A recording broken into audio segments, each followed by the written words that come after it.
در حالی که کمبودی نیروی برق را در کشور از جمله به سطح آب بستگی می‌دهند، رهبر نیروگاه نورک میگوید ذخیره آب انبار نورک از گذشته بیشتر است.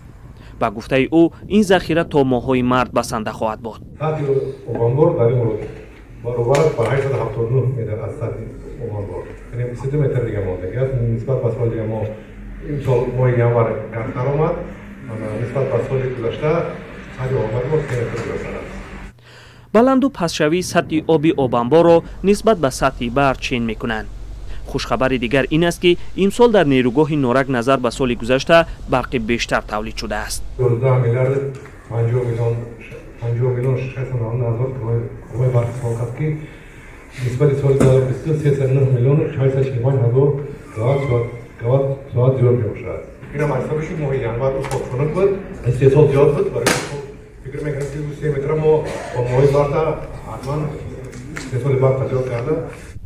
افزایش تولید برق به آغاز دوباره کار چرخه اول در سال 2022 پیوند می‌دهند. این هم در حالی که با سازی چرخه‌های دیگر نیروگاه ادامه دارد. از افزایش تولید برق در حال خبر داده می شود که ساکنان اکثر مناطق‌های تاجیکستان از کمبرقی شکایت می‌کنند. در کشور به اعلان رسمی از اول اکتبر سال گذشته تا حال محدودیت استفاده برق جاری شده است و کی پایان یافتن آن معلوم نیست.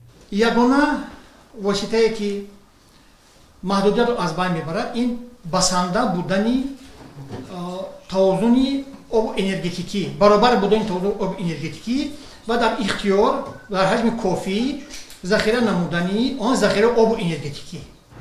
سالهای گذشته مقامات جاری شدن لیمیت را به پس شدن سطح آب انبار نورک و هم کارهای پروفیلاکتیکی ربط می‌دادند.